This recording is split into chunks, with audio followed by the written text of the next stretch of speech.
Current affair की series में यह हमारा दूसरा वीडियो है। इसमें हम 6 महीने के करंट अफेयर पे आधारित जो इंपॉर्टेंट एमसीक्यू क्वेश्चंस हो सकते हैं वो आपके सामने लेकर आए। तो यह हमारा दूसरा वीडियो है। चलिए स्टार्ट करते हैं अपने पहले प्रश्न के साथ। प्रधानमंत्री नरेंद्र मोदी ने ओंटा सिमरिया गंगा पुल का उद्घाटन किस राज्य में किया है? तो यह राज्य कोई और राज्य नहीं है, यह है बिहार। तो बिहार में ओंटा सिमरिया गंगा पुल का जो उद्घाटन है प्रधानमंत्री नरेंद्र मोदी के द्वारा किया गया। तो प्रधानमंत्री नरेंद्र मोदी ने बिहार के बेगूसराय और पटना के बीच गंगा नदी पर बने ओंटा सिमरिया पुल का उद्घाटन किया। यह पुल राष्ट्रीय राजमार्ग जो नेशनल हाईवे 31 है उसका हिस्सा है और उत्तर बिहार व दक्षिण बिहार को जोड़ने में अहम भूमिका निभाएगा। तो ठीक है। तो जो उत्तर बिहार और दक्षिण बिहार के बीच में जो डिस्पैरिटी है, जो भिन्नता है, उसको जो कनेक्टिव लिंक का काम करने जा रहा है वह NH 31 से इंटीग्रेटेड ओंटा सिमरिया गंगा पुल है वो करेगा। ठीक। नेक्स्ट, 24 अगस्त को किस देश ने अपना स्वतंत्रता दिवस मनाया है? तो यह है यूक्रेन। तो यूक्रेन ने 24 अगस्त 2025 को अपना 34वां स्वतंत्रता दिवस मनाया और यह दिवस 1991 में सोवियत संघ के यूक्रेन की स्वतंत्रता की घोषणा की स्मृति में मनाया जाता है। किस भारतीय क्रिकेट खिलाड़ी ने 2025 में क्रिकेट के सभी प्रारूपों से संन्यास लिया है? तो यह है चेतेश्वर पुजारा। भारतीय टेस्ट क्रिकेट के भरोसेमंद बल्लेबाज चेतेश्वर पुजारा ने सभी प्रारूपों से संन्यास लेने की घोषणा की। वे भारत के लिए टेस्ट क्रिकेट में सबसे स्थिर बल्लेबाजों में से एक रहे और 7,000 से अधिक रन बनाए हैं। किस देश के प्रधानमंत्री सितिवेनी राबुका भारत की आधिकारिक यात्रा पर आए हैं? तो ये हैं फिजी। क्या? फिजी। फिजी के प्रधानमंत्री सितिवेनी राबुका भारत की आधिकारिक यात्रा पर आए और इस यात्रा का उद्देश्य भारत फिजी संबंधों को मजबूत बनाना और हिंद प्रशांत क्षेत्र में सामरिक सहयोग को बढ़ाना है। और फिजी जो है प्रशांत महासागर का एक आइलैंड कंट्री है। कॉमनवेल्थ वेट लिफ्टिंग चैंपियनशिप 2025 का आयोजन कहाँ हुआ है? तो इसका आयोजन अहमदाबाद गुजरात में किया गया। तो कॉमनवेल्थ वेट लिफ्टिंग चैंपियनशिप 2025 की मेजबानी भारत ने अहमदाबाद गुजरात में की और इसमें 30 से अधिक देशों के खिलाड़ियों ने भाग लिया। IMD स्टॉर्म सिटी इंडेक्स 2025 में कौन सा शहर जो है वो शीर्ष पर रहा है? ये है ज्यूरिख। स्विट्जरलैंड का शहर ज्यूरिख। स्विट्जरलैंड का ज्यूरिख शहर IMD स्टॉर्म सिटी इंडेक्स 2025 में शीर्ष पर रहा और यह इंडेक्स शहरों की स्थिरता मतलब स्टेबिलिटी, इनोवेशन, पर्यावरण प्रबंधन और नागरिक जीवन स्तर के आधार पर तैयार किया जाता है। ऑपरेशन संस्कार की शुरुआत किस राज्य ने की? तो यह राज्य है राजस्थान। तो राजस्थान सरकार ने ऑपरेशन संस्कार शुरू किया जिसका उद्देश्य युवाओं में नशा मुक्ति, नैतिक शिक्षा और सामाजिक जागरूकता को बढ़ावा देना है। यह अभियान राज्य पुलिस द्वारा चलाया जा रहा है। तो राजस्थान राज्य पुलिस के द्वारा ऑपरेशन संस्कार चलाया जा रहा है जिसका उद्देश्य यूथ में नशा मुक्ति, नैतिक शिक्षा और सामाजिक जागरूकता को बढ़ावा देना है। भारत की पहली शहरी रोपवे प्रणाली कहाँ प्रारंभ की गई है? तो यह है वाराणसी, ऑप्शन नंबर बी। तो भारत की पहली शहरी रोपवे मतलब कि urban ropeway transport system Varanasi में प्रारंभ की जाएगी जिसका उद्देश्य शहर में ट्रैफिक जाम को कम करना और पर्यावरण अनुकूल परिवहन को बढ़ावा देना है। भारतीय डाक विभाग ने किस देश के लिए अंतर्राष्ट्रीय डाक सेवाएं अस्थायी रूप से निलंबित कर दी हैं? तो यह है यूनाइटेड स्टेट ऑफ अमेरिका। भारतीय डाक विभाग इंडियन पोस्ट अमेरिका के लिए इंटरनेशनल पोस्टल सर्विस को लॉजिस्टिक कारणों से अस्थायी से निलंबित किया है और यह निर्णय अमेरिका में संचालित कठिनाइयों के कारण लिया गया है। इसरो ने गगनयान मिशन के लिए पहला एकीकृत एयर ड्रॉप परीक्षण कहाँ किया है? तो यह है Andhra Pradesh, option number B.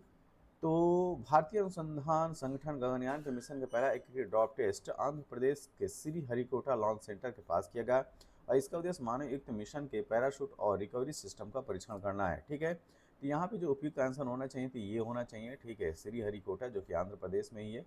तो इस तरह से थोड़ा सा ये जो कन्फ्यूजन है इसको जो है दूर करके रखिएगा। प्रधानमंत्री मोदी ने हाल ही में किस पुल का उद्घाटन किया है? तो ओंटा सिमरिया गंगा पुल का जो कि बिहार में है। तो बिहार में ओंटा सिमरिया गंगा पुल का उद्घाटन किया। यह पुल बिहार के परिवहन और संपर्क व्यवस्था को मजबूत करने में महत्वपूर्ण भूमिका निभाएगा। 24 अगस्त को किस देश ने अपना स्वतंत्रता दिवस मनाया? तो यह है यूक्रेन। तो यूक्रेन ने 24 अगस्त को स्वतंत्रता दिवस मनाया। यह दिन यूक्रेन की सोवियत संघ से स्वतंत्रता प्राप्ति का प्रतीक है।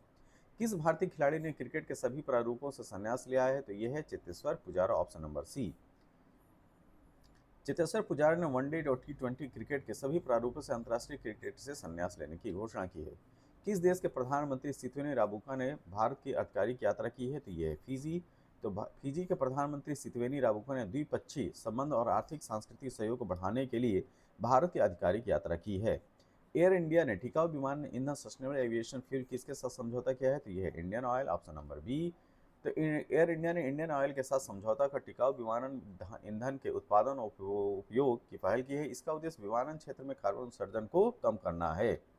2025 की कॉमनवेल्थ वेट लिफ्टिंग चैंपियनशिप की शुरुआत कहाँ की गई है? तो यह है अहमदाबाद, ऑप्शन नंबर बी। तो कॉमनवेल्थ वेट लिफ्टिंग चैंपियनशिप 2025 की शुरुआत अहमदाबाद में हुई। इसमें भारत और अन्य देशों के खिलाड़ी भाग ले रहे हैं। थल सेना प्रमुख जनरल उपेंद्र त्रिवेदी हाल ही में किस देश की यात्रा पर गए थे? तो यह देश है अल्जीरिया। ठीक है, अल्जीरिया। तो भारत के थल सेना प्रमुख जनरल उपेंद्र त्रिवेदी ने अल्जीरिया की आधिकारिक यात्रा की, जिसमें दोनों देशों के सैन्य और सुरक्षा सहयोग पर चर्चा हुई। आईएमडी स्टॉर्म सिटी इंडेक्स 2025 की रैंकिंग में शीर्ष स्थान पर ज्यूरिख रहा है। ठीक है, ये रिपीटेड क्वेश्चन हो गया। आईएमडी स्टॉर्म सिटी इंडेक्स अनुसार ज्यूरिख 2025 में सबसे शहर का स्थान प्राप्त किया, जो शहर की स्थिरता और विकासशील संरचना का संकेत है। भारत का पहला फिनटेक हब IGFTCH कहाँ लॉन्च किया गया है? तो इसको लॉन्च किया गया है नई दिल्ली में। ठीक है, तो IGFTCH फिनटेक हब लॉन्च नई दिल्ली में हुआ। इसका उद्देश्य डिजिटल वित्तीय सेवाओं और स्टार्टअप को बढ़ावा देना है। भारत ने इसरो के गगनयान मिशन का पहला एकीकृत एयर ड्रॉप परीक्षण कहाँ किया है? तो यह है आंध्र प्रदेश। तो इसरो ने अपने गगनयान मिशन के लिए पहला एकीकृत एयर ड्रॉप परीक्षण आंध्र प्रदेश में किया। यह परीक्षण भविष्य में मानव अंतरिक्ष मिशनों के सफलता के लिए महत्वपूर्ण है। मीराबाई चानू ने कॉमनवेल्थ चैंपियनशिप 2025 में कौन सा पदक जीता है? तो यह पदक है स्वर्ण। भारतीय भारोत्तोलक मीराबाई चानू ने कॉमनवेल्थ चैंपियनशिप 2025 में स्वर्ण पदक जीता। यह भारत के लिए गौरव का अवसर है। चानू ने अपनी कड़ी मेहनत और निरंतर प्रदर्शन से यह उपलब्धि हासिल की है। सार्वरी सेडे ने विश्व युवा तीरंदाजी 2025 में U18 रिकवर वर्ग में कौन सा पदक जीता है? ठीक है, तो यह जो है वह है स्वर्ण पदक। ठीक है, तो भारतीय युवा तीरंदाज सार्वरी शेडे ने U18 रिकवर वर्ग में स्वर्ण पदक जीतकर भारत के लिए ऐतिहासिक प्रदर्शन किया। भारत के लिए ऐतिहासिक जूनियर विश्व तीरंदाजी खिताब किसने जीता है? तो भारत की जूनियर टीम ने। तो भारत ने पहली बार जूनियर्स विश्व तीरंदाजी खिताब जीता। यह भारत के युवा खिलाड़ियों की तैयारी और लगातार अभ्यास का परिणाम है। इसरो ने किसका एकीकृत वाई ड्रॉप परीक्षण किया है? तो गगनयान 2 है। तो IADT-1 integrated air drop test का सफल परीक्षण किया। इसका उद्देश्य गगनयान मिशन के लिए सुरक्षित लैंडिंग तकनीक विकसित करना है। दुनिया का पहला AI संचालित राइट बैंक किस देश ने लॉन्च किया है? तो यह देश है मलेशिया। ठीक है, यह देश है मलेशिया, न कि जापान। ठीक है, मलेशिया। तो मलेशिया दुनिया का पहला AI संचालित राइट बैंक लॉन्च किया गया। यह बैंक पूरी तरह से कृत्रिम बुद्धिमत्ता पर आधारित है और बैंकिंग सेवाओं में तकनीकी क्रांति लाने का प्रयास है। भ्रष्टाचार के आरोप में श्रीलंका के पूर्व राष्ट्रपति कौन गिरफ्तार हुए हैं? तो यह है रानिल विक्रमसिंघे। ठीक है, तो श्रीलंका के पूर्व प्रधानमंत्री और राष्ट्रपति रानिल विक्रमसिंघे को भ्रष्टाचार के आरोपों में गिरफ्तार किया गया। यह घटना अंतर्राष्ट्रीय और क्षेत्रीय राजनीति में चर्चा का विषय बनी। भारत का पहला बैटरी इलेक्ट्रिक वाहन ई-विटारा कहाँ लॉन्च किया गया? या लॉन्च किया गया, ऑप्शन नंबर सी, विशाखापट्टनम। प्रधानमंत्री मोदी ने गुजरात और विशाखापट्टनम में मारुति सुजुकी का पहला बैटरी इलेक्ट्रिक वाहन ई-विटारा लॉन्च किया। इसका उद्देश्य भारत में स्वच्छ ऊर्जा और इलेक्ट्रिक मोबिलिटी को बढ़ावा देना है। ऑपरेशन चक्र के तहत सीबीआई ने किसकी गिरफ्तारी की है? तो साइबर धोखाधड़ी सिंडिकेट का सरगना। तो सीबीआई ने ऑपरेशन चक्र के तहत अंतर्राष्ट्रीय साइबर धोखाधड़ी सिंडिकेट के सरगना को गिरफ्तार किया। यह कदम साइबर अपराध और वित्तीय धोखाधड़ी पर कड़ा संदेश है।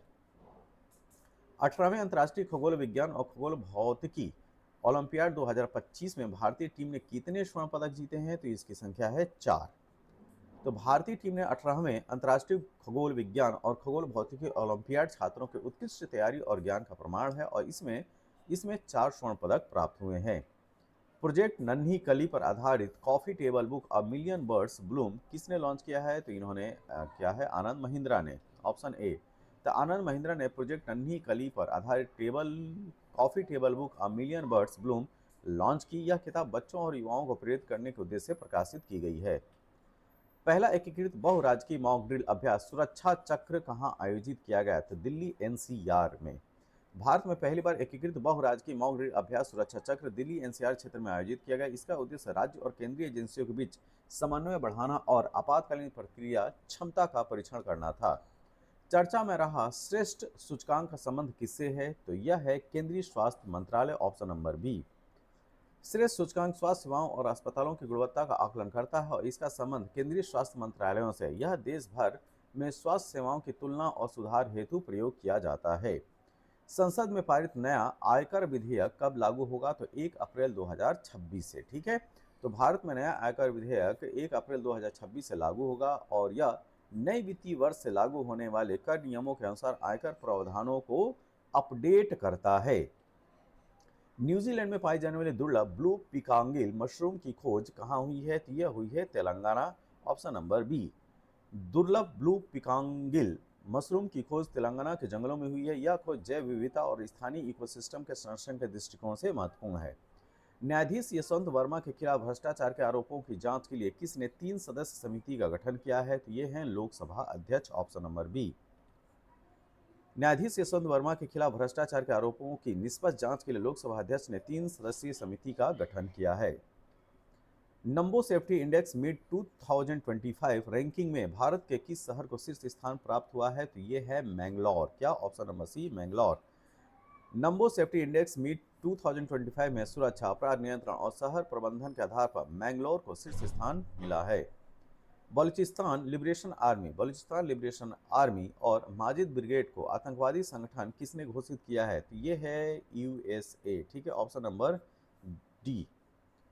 संयुक्त राज्य अमेरिका यूएसए ने बलूचिस्तान लिबरेशन आर्मी और माजिद ब्रिगेड को आतंकवादी संगठन घोषित किया है। इसका उद्देश्य इन समूहों को वैश्विक वित्तीय और सुरक्षा गतिविधियों पर नियंत्रण रखना है। किस राज्य सरकार ने नई राज्य शिक्षा नीति जारी की है? तो यह राज्य है नॉर्थ ईस्ट का सिक्किम। सिक्किम सरकार ने राज्य शिक्षा नीति लागू की है जिसका उद्देश्य स्कूल शिक्षा की गुणवत्ता बढ़ाना और छात्रों के सर्वांगीण विकास को सुनिश्चित करना है। भारतीय रेलवे ने एशिया की सबसे लंबी मालगाड़ी रू ट्रस्ट का ट्रायल रन किया। इसकी लंबाई कितनी है? तो यह है 4.5 किलोमीटर। भारतीय रेलवे ने एशिया की सबसे लंबी मालगाड़ी 4.5 किलोमीटर लंबी रू ट्रस्ट का सफलतापूर्वक ट्रायल रन किया और यह लॉजिस्टिक्स दस्ता और माल परिवहन क्षमता बढ़ाने के लिए महत्वपूर्ण कदम है। सीमा पार से मादक पदार्थों की तस्करी अंकुश लगाने के लिए बाज अख ड्रोन रोधी प्रणाली किसने तैनात की है? तो ये है स्टेट पंजाब। पंजाब सरकार ने बाज अख ड्रोन रोधी प्रणाली तैनात की है जिससे सीमा पार से नशीले पदार्थों की तस्करी को प्रभावी ढंग से रोका जा सके। एशिया का सबसे उम्रदराज हथनी वत्सला का निधन कहाँ हुआ है? तो यह है पन्ना टाइगर रिजर्व, मध्य प्रदेश। वत्सला एशिया की सबसे उम्रदराज हथनी थी जिसकी उम्र 105 वर्ष थी। इसका निधन मध्य प्रदेश के पन्ना टाइगर रिजर्व में हुआ और यह हाथी वन विभाग के साथ वर्षों से जुड़ी थी, अपनी सेवाओं के लिए प्रसिद्ध थी। प्रधानमंत्री मोदी को किस देश ने सर्वोच्च सम्मान Grand Collar of Southern Cross से सम्मानित किया है? यह देश है ब्राजील। ब्राजील ने भारत के प्रधानमंत्री नरेंद्र मोदी को अपने सर्वोच्च नागरिक सम्मान Grand Collar of the Order of the Southern Cross से सम्मानित किया। यह सम्मान ब्राजील के प्रति मित्रता वैश्विक नेतृत्व की सराहना में दिया गया।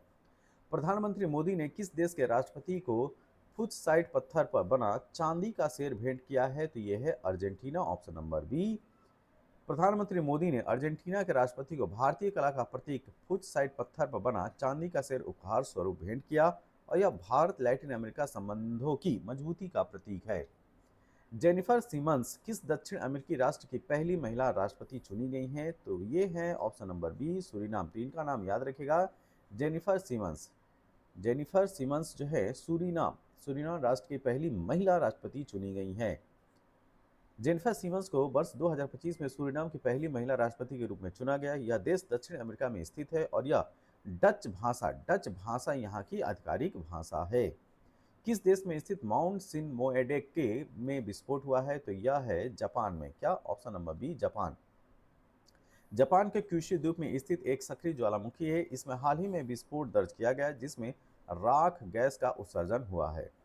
18वें ब्रिक्स शिखर सम्मेलन 2025 का मेजबान कौन देश करेगा? तो यह है अपना देश भारत, ऑप्शन नंबर बी। 2026 का 18वां ब्रिक्स शिखर सम्मेलन भारत में आयोजित किया जाएगा। भारत पहले भी 2021 में इसकी मेजबानी कर चुका है। Hollywood walk of fame star पाने वाली पहली भारतीय अभिनेत्री कौन बन गई है? तो यह है Deepika Padukone.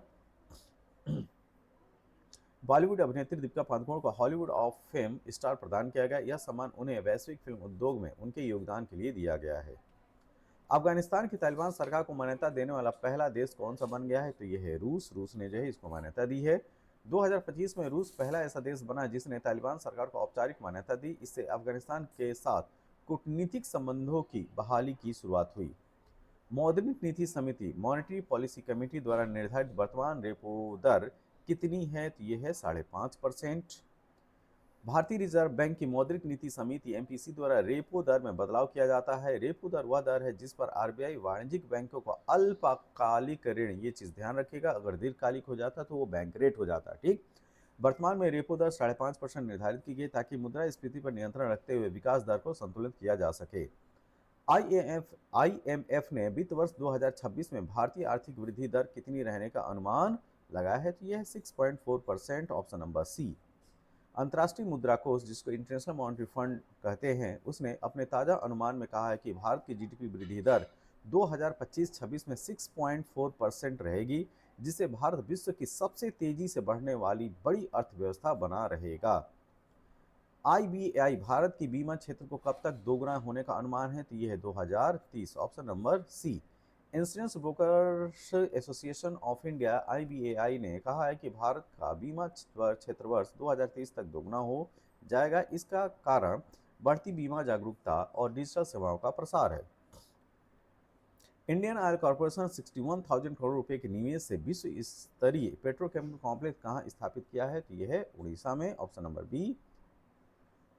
Oil Corporation of India, Indian Oil Corporation Orissa के पारादीप में 61,000 करोड़ रुपए की लागत से विश्व स्तरीय पेट्रोकेमिकल कॉम्प्लेक्स स्थापित करेगा, जिससे देश की ऊर्जा आत्मनिर्भरता को बल मिलेगा। भारत को विश्व आर्थिक मंच वर्ल्ड इकोनॉमिक फोरम के ऊर्जा संक्रमण सूचकांक, मतलब कि एनर्जी ट्रांजिशन इंडेक्स 2025 में कौन सा स्थान प्राप्त हुआ है? तो यह है 71st, 71वां रैंक। विश्व आर्थिक मंच द्वारा जारी ऊर्जा संक्रमण सूचकांक 2025 में भारत को 71वां स्थान प्राप्त है। यह रैंकिंग स्वच्छ ऊर्जा दक्षता स्थिर ऊर्जा नीति के आधार पर दी जाती है। भारत ने पेट्रोल में कितने प्रतिशत एथेनॉल मिश्रण का लक्ष्य 5 वर्ष पहले ही हासिल कर लिया है? यह है 20%, ऑप्शन नंबर सी। भारत ने 20% एथेनॉल मिश्रण का लक्ष्य 2025-26 तक हासिल करने की योजना बनाई थी, लेकिन सरकार ने इसे 5 वर्ष पहले ही पूरा कर लिया। इससे आयाती तेल पर निर्भरता कम होगी और प्रदूषण घटेगा। मॉर्गन स्टैनली ने भारत को दुनिया की तीसरी सबसे बड़ी अर्थव्यवस्था बनने का अनुमान किस वर्ष तक लगाया है? तो ये है 2028। मॉर्गन स्टैनली रिपोर्ट के अनुसार भारत वर्ष 2028 तक जापान, जर्मनी को पीछे छोड़ते हुए विश्व की तीसरी सबसे बड़ी अर्थव्यवस्था बन जाएगा, और यह अनुमान तेज औद्योगिक विकास और युवा जनसंख्या के कारण है। ग्लोबल फाइनेंस पत्रिका ने किसे वर्ष 2025 के लिए विश्व का सर्वश्रेष्ठ उपभोक्ता बैंक नामित किया है? तो यह है state bank of India, SBI. Global finance magazine 2025 के लिए भारतीय स्टेट बैंक को विश्व का सबसे उपभोक्ता बैंक, बेस्ट कंज्यूमर बैंक 2025 घोषित किया है, बैंकिंग नवाचार और डिजिटल सुविधा में योगदान के लिए।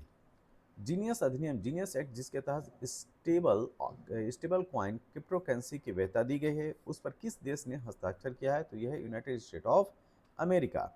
तो ग्लोबल फाइनेंस मैगजीन ने 2025 के लिए परख राष्ट्रीय उपलब्धि सर्वेक्षण 2024 में किस राज्य को शीर्ष स्थान प्राप्त हुआ है? तो यह राज्य है पंजाब। परख राष्ट्रीय उपलब्धि सर्वेक्षण 2024 के अनुसार पंजाब ने शिक्षा की गुणवत्ता, सीखने के परिणामों के मामले में देश में शीर्ष स्थान प्राप्त किया है। सेबी ने किस देश की वैश्विक ट्रेडिंग दिग्गज जेन स्ट्रीट को प्रतिबंधित किया है? तो ये है United state of America. SEBI ने अमेरिकी ट्रेडिंग कंपनी जेन स्ट्रीट को भारतीय बाजारों में संदिग्ध ट्रेडिंग गतिविधियों के कारण प्रतिबंध लगाया, और यह कदम बाजार पारदर्शिता, निवेशक सुरक्षा को बनाए रखने हेतु उठाया गया है। Steel Authority of India Limited ने अपना पहला अंतर्राष्ट्रीय प्रतिनिधि कार्यालय कहां प्रारंभ किया है? तो यह है UAE, option number B. Steel Authority of India Limited ने अपनी वैश्विक उपस्थिति बढ़ाने के उद्देश्य से संयुक्त अरब अमीरात यूएई में अपना पहला अंतर्राष्ट्रीय प्रतिनिधि कार्यालय खोला है। इसका उद्देश्य मध्य पूर्व में स्टील निर्यात को बढ़ावा देना है। तमिलनाडु में आयोजित एशियन सर्फिंग चैंपियनशिप में ओपन पुरुष वर्ग में पदक जीतने वाले पहले भारतीय खिलाड़ी कौन है? ये हैं रमेश बुधिया। तमिलनाडु में आयोजित एशियन सर्फिंग चैंपियनशिप में रमेश बुधिया ने ओपन पुरुष वर्ग में पदक जीतकर यह उपलब्धि हासिल की। यह पहली बार है जब किसी भारतीय ने इस वर्ग में पदक जीता है, जिसे भारत ने सर्फिंग में अपनी उपस्थिति दर्ज कराई। हुरून ग्लोबल यूनिकॉर्न इंडेक्स 2025 में भारत की रैंक क्या रही है? तो यह है थर्ड पोजीशन पे। हुरून ग्लोबल यूनिकॉर्न इंडेक्स 2025 में भारत ने तीसरा स्थान प्राप्त किया है। भारत कुल 67 यूनिकॉर्न स्टार्टअप सूचीबद्ध हुए हैं। पहले स्थान पर अमेरिका और दूसरे पर चीन है। ठीक है, टीवीएस पहले स्थान पे है, चीन दूसरे स्थान पे और भारत तीसरे स्थान पे। अंकटाड की विश्व निवेश रिपोर्ट 2025 के अनुसार भारत को प्रत्यक्ष विदेशी निवेश एफडीआई प्राप्तकर्ता देशों की सूची में कौन सा स्थान प्राप्त हुआ है? तो ये स्थान है 15, 15वां। ये क्वेश्चन इंपॉर्टेंट है। तो अंकटाड फुल फॉर्म है United nation conference on trade and development की वर्ल्ड इन्वेस्टमेंट रिपोर्ट 2025 के अनुसार भारत एफडीआई प्राप्त करने वाले देशों में 15वें स्थान पर है, जिसमें तकनीकी और विनिर्माण क्षेत्र प्रमुख योगदान करता रहे। केंद्रीय भूजल बोर्ड की रिपोर्ट के अनुसार सर्वाधिक नाइट्रेट संदूषण नाइट्रेट पॉल्यूटेंट किस राज्य में दर्ज किया गया है? तो यह है राजस्थान। क्या? Rajasthan, option number C. केंद्रीय भूजल बोर्ड CGWB की रिपोर्ट के अनुसार भारत में सर्वाधिक नाइट्रेट प्रदूषण राजस्थान में पाया गया। इसका मुख्य कारण कृषि में अत्यधिक रासायनिक उर्वरकों और कीटनाशकों का उपयोग है। वियतनाम की ईवी निर्माता कंपनी निफास्ट ने भारत में अपना पहला संयंत्र कहाँ स्थापित किया है? तो तमिलनाडु में। वियतनाम की इलेक्ट्रिक वाहन निर्माता कंपनी विनफास्ट ने भारत में पहले ईवी निर्माण संयंत्र की शुरुआत तमिलनाडु में की है। यह दक्षिण भारत में हरित ऊर्जा वाहन उत्पादन को बढ़ावा देगा। भारत का पहला ड्रोन एआई आधारित कृत्रिम वर्षा आर्टिफिशियल रेन प्रयोग कहाँ किया गया है? तो ये प्रयोग किया गया है ऑप्शन नंबर बी, राजस्थान में। ठीक, तो भारत का पहला ड्रोन कृत्रिम बुद्धिमत्ता एआई आधारित आर्टिफिशियल इंटेलिजेंस बेस्ड कृत्रिम वर्षा प्रयोग राजस्थान में शुरू किया गया और इसका उद्देश्य सूखा प्रभावित क्षेत्रों में जल संकट को कम करना है। 12वें विश्व खेल वर्ल्ड गेम्स 2025 का आयोजन कहाँ हुआ है? तो इसका आयोजन किया गया ऑप्शन नंबर बी, चीन में। 12वें विश्व खेल 2025 का उद्घाटन चीन में किया गया। इस आयोजन में अनेक गैर ओलंपिक खेल शामिल होते हैं जो वैश्विक स्तर पर खेल प्रतिभा को प्रदर्शित करते हैं। सोशल मीडिया धोखाधड़ी की गतिविधियों को पता लगाने के लिए गरुड़ दृष्टि तकनीक किसने लॉन्च की है? तो यह महाराष्ट्र सरकार ने लॉन्च किया है। ठीक है, महाराष्ट्र सरकार ने सोशल मीडिया प्लेटफॉर्म पर वित्तीय और फेक अकाउंट धोखाधड़ी रोकने हेतु गरुड़ दृष्टि नामक एआई आधारित तकनीक लॉन्च की है। देश की सबसे लंबी दूरी तय करने वाले वंदे भारत एक्सप्रेस ट्रेन का उद्घाटन किसने किया है? तो नरेंद्र मोदी ने, ऑप्शन बी। प्रधानमंत्री नरेंद्र मोदी ने भारत की सबसे लंबी दूरी तय करने वाले वंदे भारत एक्सप्रेस का उद्घाटन किया। यह ट्रेन देश के प्रमुख शहरों को जोड़ती है और उच्च गति व आधुनिक सुविधाओं से युक्त है। किस राज्य के भालुकोना जमनीडीह ब्लॉक में निकिल, तांबा और प्लेटिनम समूह तत्व के भंडार की खोज हुई है? तो ये है छत्तीसगढ़। तो ये जो जगह है भालुकोना, जमनीडीह, इनका भी नाम याद रखिएगा। डायरेक्ट जो है जगह का नाम पूछा जा सकता है और पूछा जा सकता है कि ये किस राज्य में है। तो हाल ही में छत्तीसगढ़ राज्य के भालुकोना और जमनीडीह ब्लॉक में निकल, तांबा और प्लेटिनम समूह के तत्व प्लेटिनम ग्रुप एलिमेंट्स के समृद्ध भंडार खोज की गई है और यह खोज भारत में खनिज विविधता और रणनीतिक धातुओं के घरेलू उत्पादन को बढ़ावा देगी। स्पेस का पहला व्यावसायिक मिशन लीप 1 किसने लॉन्च किया है? तो यह है फॉल्कन 9। क्या? फॉल्कन 9। स्पेस एक्स ने अपने फॉल्कन 9 रॉकेट के माध्यम से leap 1 launch experiment and platform नामक पहला व्यावसायिक मिशन लॉन्च किया। इसका उद्देश्य नई पीढ़ी के अंतरिक्ष प्रौद्योगिकी प्रयोगों को अंतरिक्ष में परीक्षण करना है। वैश्विक आर्टिफिशियल इंटेलिजेंस सिटी इंडेक्स 2025 में बेंगलुरु को कौन सा स्थान प्राप्त हुआ है? तो ये है 26। वैश्विक एआई सिटी इंडेक्स 2025 में भारत के बेंगलुरु शहर को 26वां स्थान प्राप्त हुआ है। यह रैंकिंग एआई अनुसंधान, नवाचार, तकनीकी बुनियादी ढांचे के आधार पर दी जाती है। 1987 के INF परमाणु हथियार संधि का संबंध किन देशों से है? तो अमेरिका और रूस। क्या? अमेरिका और रूस। INF का फुल फॉर्म है intermediate range nuclear forces treaty. 1987 में अमेरिका और सोवियत संघ, अब जो है रूस है, के बीच हस्ताक्षरित की गई थी। इसका उद्देश्य मध्यम दूरी के परमाणु हथियारों को समाप्त करना था। हर्बल औषधि सुरक्षा और विनियम पर WHO IRCH कार्यशाला कहाँ प्रारंभ हुई है? तो यह है गाजियाबाद, ऑप्शन नंबर बी। विश्व स्वास्थ्य संगठन WHO Indian pharmacopoeia commission IPC द्वारा गाजियाबाद में हर्बल औषधि सुरक्षा और विनियमन herbal medicine safety and regulation पर WHO IRCH कार्यशाला का आयोजन किया गया है। सेना प्रमुख जनरल उपेंद्र द्विवेदी ने अग्निशोध अनुसंधान प्रकोष्ठ का उद्घाटन कहाँ किया है? तो IIT Madras, option number C. भारतीय सेना प्रमुख जनरल उपेंद्र द्विवेदी ने आईआईटी मद्रास में अग्निशोध अनुसंधान प्रकोष्ठ का उद्घाटन किया। इसका उद्देश्य रक्षा क्षेत्र में कृत्रिम बुद्धिमत्ता, ड्रोन तकनीक और ऊर्जा प्रणाली पर अनुसंधान को बढ़ावा देना है। भारतीय सेना ने किस देश के सहयोग से दक्षिण चीन सागर में पहली बार नौसैनिक अभ्यास किया है? तो ये है फिलीपींस। भारत और फिलीपींस ने पहली बार दक्षिण चीन सागर के स्कारबोरा शोल क्षेत्र में संयुक्त नौसैनिक अभ्यास नेवल एक्सरसाइज किया और यह भारत का इंडो पैसिफिक रणनीति का हिस्सा है। इसरो ने किस देश की AST space mobile company blue bird उपग्रह को प्रक्षेपित करने की घोषणा की है? तो यह है अमेरिका। इसरो ने अमेरिका के एएसटी स्पेस मोबाइल कंपनी के 6500 किलोग्राम वजनी ब्लू बर्ड संचार उपग्रह को जीएसएलवी के मार्क थर्ड के माध्यम से लॉन्च करने की घोषणा की है। यह उपग्रह वैश्विक मोबाइल नेटवर्क कनेक्टिविटी में मदद करेगा।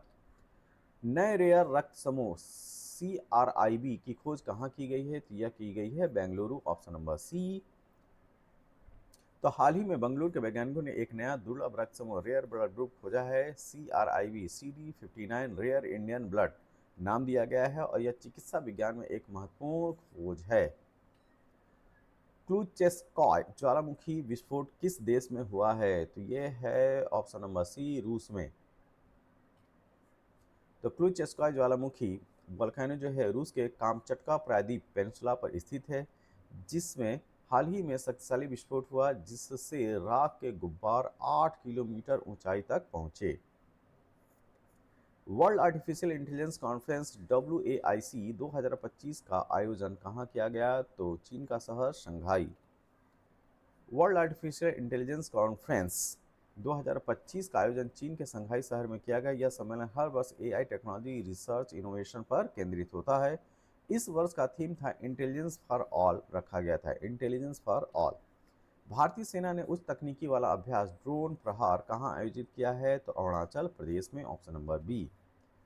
भारतीय सेना ने अरुणाचल प्रदेश में सीमा क्षेत्र के निकट ड्रोन प्रहार नामक अभ्यास आयोजित किया। इस अभ्यास का उद्देश्य ड्रोन युद्धक तकनीकों सटीक हमलों की क्षमता का परीक्षण करना था। यह अभ्यास लेफ्टिनेंट जनरल अभिजीत पेंढारकर के नेतृत्व में हुआ। किस देश ने अपनी पहली hypersonic ballistic missile typhoon block 4 का अनावरण किया है? तो यह है तुर्की, ऑप्शन नंबर बी। तुर्की ने अपनी पहली hypersonic ballistic missile typhoon block 4 का अनावरण किया। यह मिसाइल 2000 किलोमीटर तक की दूरी तय करने में सक्षम और इसकी रफ्तार मैक 5 से अधिक है, मतलब कि साउंड की स्पीड से भी 5 गुना ज़्यादा। भारतीय सेना द्वारा ऑपरेशन महादेव कहाँ लॉन्च किया गया? तो जम्मू एंड कश्मीर में। भारतीय सेना ने जम्मू कश्मीर में आतंकवाद विरोधी अभियान के तहत ऑपरेशन महादेव चलाया। इसका उद्देश्य सीमावर्ती इलाकों में छिपे आतंकवादियों को समाप्त करना और शांति स्थापित करना था। मेरी टाइम फाइनेंसिंग समिट 2025 का आयोजन कहाँ किया गया? तो यह आयोजन जो है नई दिल्ली में किया गया। तो मेरी टाइम फाइनेंसिंग समिट 2025 का आयोजन नई दिल्ली में किया। इसका उद्देश्य भारत के blue economy sector, port infrastructure और शिपिंग निवेश में वित्तीय सहयोग को बढ़ाना था। वैज्ञानिकों ने ग्रह निर्माण का सबसे प्रारंभिक चरण किस तारे के चारों ओर देखा है? तो ये है होप्स 315।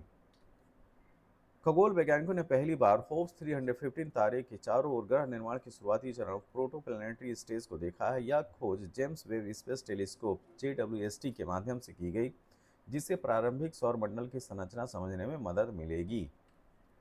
नाहिद 2 दूरसंचार उपग्रह को किस देश ने सफलतापूर्वक प्रेषित किया है? तो यह है Iran, option number B. Iran ने अपना दूसरा संचार उपग्रह नाहिद 2 सफलतापूर्वक लॉन्च किया है। यह उपग्रह पृथ्वी की निचली कक्षा लोअर अर्थ ऑर्बिट में कार्य करेगा और टेलीकम्युनिकेशन व डेटा ट्रांसमिशन में मदद करेगा। भारत सिंगापुर संयुक्त सैन्य अभ्यास बोल्ड कुरुक्षेत्रा 2025 का कहाँ आयोजित हुआ है? तो यह इसका आयोजन जो है राजस्थान के शहर जोधपुर में किया गया। भारत और सिंगापुर के बीच संयुक्त सैन्य अभ्यास बोल्ड कुरुक्षेत्रा 2025 का आयोजन जोधपुर राजस्थान में हुआ। इस अभ्यास में दोनों देशों की बख्तरबंद इकाइयों ने भाग लिया ताकि संयुक्त संचालन क्षमता को बढ़ाया जा सके। किस IIT ने वाहन के अंदरूनी हिस्सों के लिए पर्यावरण अनुकूल बांस पॉलीमर कंपोजिट विकसित किया है? तो ये है आईआईटी गुवाहाटी। आईआईटी गुवाहाटी के वैज्ञानिकों ने बांस polymer composite bamboo polymer composite विकसित किया है। इसे वाहनों के इंटीरियर में उपयोग किया जा सकेगा, जिससे प्लास्टिक का विकल्प और पर्यावरण संरक्षण दोनों सुनिश्चित होंगे। 46 वर्षों के बाद दुर्लभ लॉन्ग बिल्ड वर्ड्स वॉर्बलर पक्षी कहाँ देखा गया? तो इसको देखा गया है लद्दाख में, ऑप्शन नंबर बी। 46 वर्षों के बाद दुर्लभ पक्षी लॉन्ग बिल्ड ब्रश वार्बर को लद्दाख क्षेत्र में देखा गया। यह पक्षी हिमालयी क्षेत्र का दुर्लभ प्रवासी प्रजाति है, जिसे पहले 1979 में देखा गया था। भारतीय नौसेना ने आईएनएस तमाल को किस देश में कमीशन किया गया? तो यह है रूस। भारतीय नौसेना ने आईएनएस तमाल को रूस में कमीशन किया। यह एक उच्च क्षमता वाला गश्ती पोत पेट्रोल वेसल है, जो समुद्री निगरानी, तट रक्षा और रणनीतिक अभियानों के लिए तैयार किया गया है। भारत और रूस के बीच रक्षा सहयोग का यह एक महत्वपूर्ण उदाहरण है। WHO द्वारा मलेरिया मुक्त प्रमाणित होने वाला अमेजन क्षेत्र का पहला देश कौन है? तो ये है सूरीनाम, ऑप्शन नंबर बी। तो विश्व स्वास्थ्य संगठन WHO ने सूरीनाम को अमेजन क्षेत्र का पहला मलेरिया मुक्त देश घोषित किया। सूरीनाम ने वर्षों की स्वास्थ्य नीतियों और मच्छर नियंत्रण कार्यक्रमों से इस उपलब्धि को हासिल किया है। ऑर्बिटिंग नाउ की रिपोर्ट के अनुसार अंतरिक्ष में सबसे अधिक उपग्रह रखने वाले देशों की सूची में भारत का स्थान कौन सा है? तो ये है छठा। ऑर्बिटिंग नाउ रिपोर्ट के अनुसार भारत अब छठे स्थान पर है, जिसके पास 600 से अधिक सक्रिय उपग्रह हैं। भारत के अंतरिक्ष प्रगति इसरो की निरंतर उपलब्धियों का बड़ा योगदान है। कर्नाटक में काले सिर वाले कैटरपिलर के संक्रमण से किस फसल के उत्पादन में भारी गिरावट हुई है? तो यह है नारियल। कर्नाटक में काले सिर वाले कैटरपिलर ब्लैक हेडेड कैटरपिलर के संक्रमण से नारियल की फसल बुरी तरह से प्रभावित हुई है। इससे राज्य के दक्षिणी भागों में उत्पादन लगभग 40% की गिरावट देखी गई है।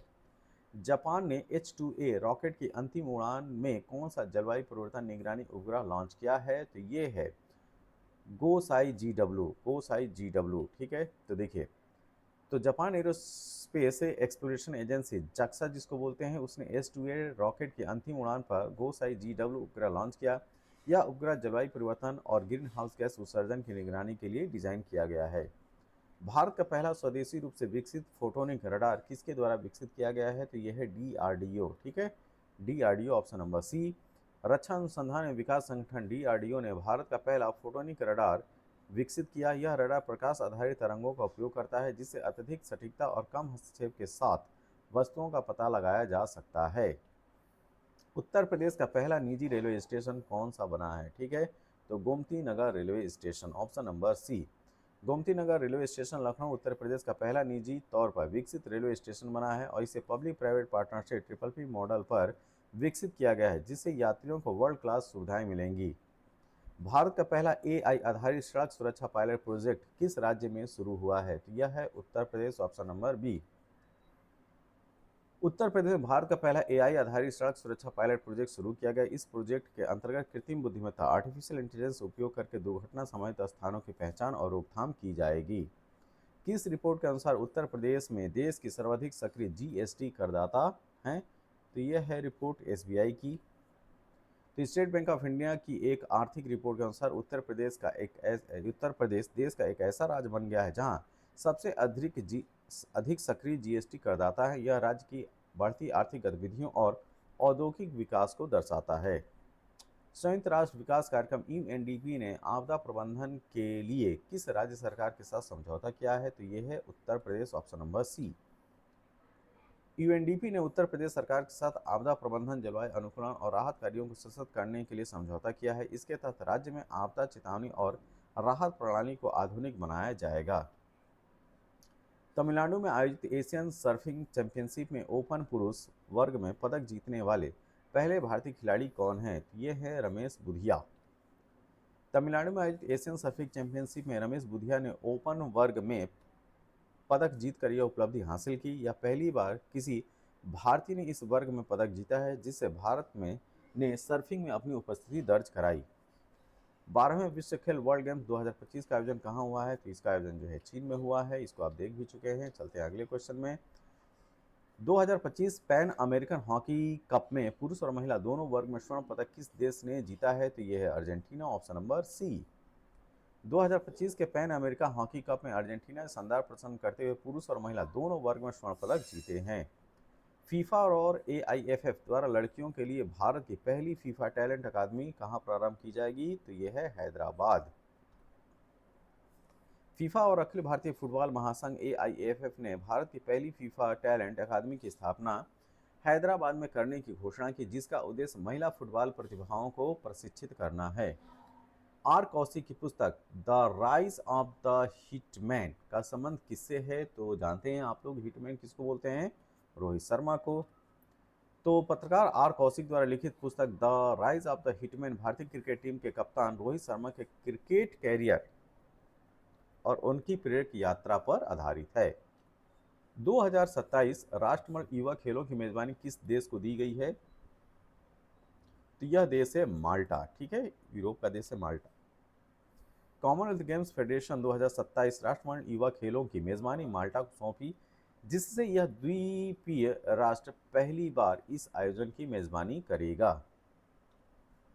भारत ने 2025 विश्व जूनियर टीम स्क्वैश चैंपियनशिप में कौन सा पदक जीता है, तो यह है कांस्य पदक, ऑप्शन नंबर सी। भारत ने विश्व जूनियर टीम स्क्वैश चैंपियनशिप 2025 में 13 साल बाद कांस्य पदक जीतकर इतिहास रचा है। यह भारत के युवा खिलाड़ियों की उभरती प्रतिभा को दर्शाता है। फीडे FIDE महिला शतरंज विश्व कप 2025 का खिताब किसने जीता है, तो Divya Deshmukh, option number C. Bharat की युवा grandmaster Divya Deshmukh FIDE FIDE महिला शतरंज विश्व कप 2025 का खिताब जीतकर देश को गौरवान्वित किया है। सिंगापुर में आयोजित विश्व स्क्वैश जूनियर चैंपियनशिप भारत की अनाहत सिंह ने कौन सा पदक जीता है, तो इनको जो है कांस्य पदक प्राप्त हुआ है। भारत की युवा खिलाड़ी अनाहत सिंह ने सिंगापुर में आयोजित विश्व स्क्वैश जूनियर चैंपियनशिप में कांस्य पदक जीता। यह भारत की जूनियर स्क्वैश श्रेणी में बड़ी उपलब्धि मानी जा रही है। इसी के साथ यह वीडियो जो है कंप्लीट होता है। यह लेक्चर कैसा लगा, जैसा भी लगा आप अपने सुझाव जो है जरूर दें। तब तक के लिए थैंक यू, धन्यवाद।